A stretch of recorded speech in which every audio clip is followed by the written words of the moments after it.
Previously on Rumors of the Bean Man. Previous men were spreading unfounded accusations that Bean Man heard he was run out of Idaho for beaning kids. they accused me corrupting the youth since I tried to put my glistening beans covered in a thick, creamy homemade sauce with a girthy pork sausage on top and sliding its way into every mouth. And how to fund this escapade by working to become a teacher, a surefire way to meet the youth and introduce them to my delicious pork and beans. And after a series of misunderstandings, closed-minded people of Potato Land did me like Socrates. They gave me an ultimatum: exile or death. I was checking out houses, and the best way to really know a neighborhood is by checking it out at night. So that's exactly what I did. I would look through the windows in the dead of night so I could see how people acted naturally without prying eyes. I stayed airborne thanks to my bean-powered flatulence channeled through my mechanical asshole. But I also went to check some places out in the day because I always remembered the wise words of Houdini.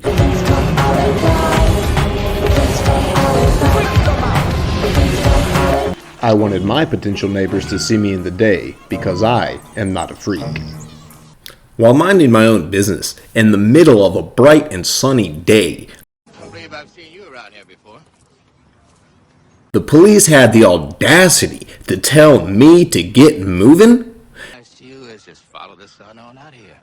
I obey police instructions. So I made my way down to the river to eat my beans in peace, and because I was living in a van down by the river.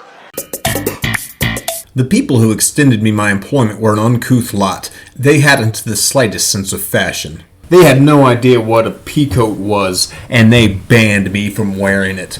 The scoundrels slandered me by accusing me of wearing a trench coat and the awful implications it carried. For those of you who don't know, the trench coat is an elegant piece of men's clothing, which has sadly become synonymous with perverts flashing the number 4 line and other sexual miscreants who get their jollies by forcing others to gaze upon their jollies. Despicable sexual deviants, the whole lot of them. I protest even being associated with those louts, because I am not naked underneath my peacoat.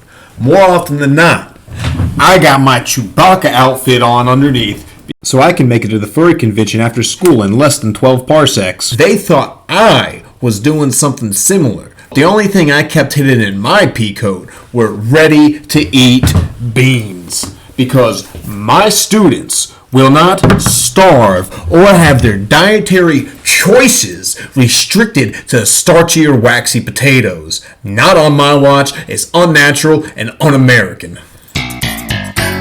After completing my licensure, I wanted to work with kids full-time, so naturally I pursued a position with the janitorial staff.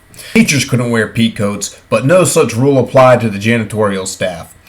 It was the best position to facilitate my secret rendezvous with students in the halls, where we would participate in the ritualized consumption of beans. They caught me putting a mouthful of beans into a willing mouths outside of the designated eating hours. They got the pitchforks out and they gave me an ultimatum. They could string me up and lynch me, or they would run me out of town. I chose exile because I wanted to continue my quest of repeatedly filling mouths with my thick, girthy sausages and introducing kids to the joys of sucking and licking the sauce from the beans before they swallow them down. But before my exile, kids gathered in my van down by the river to scoff down my beans one last time. Kids love the taste. I was left saddened, my work uncompleted, but I planted a bean amongst the potato people, and that seed is now flowering.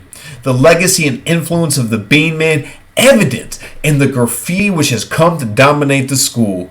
Some of those beans, fill me up with those green beans. Give me some of those red beans, give me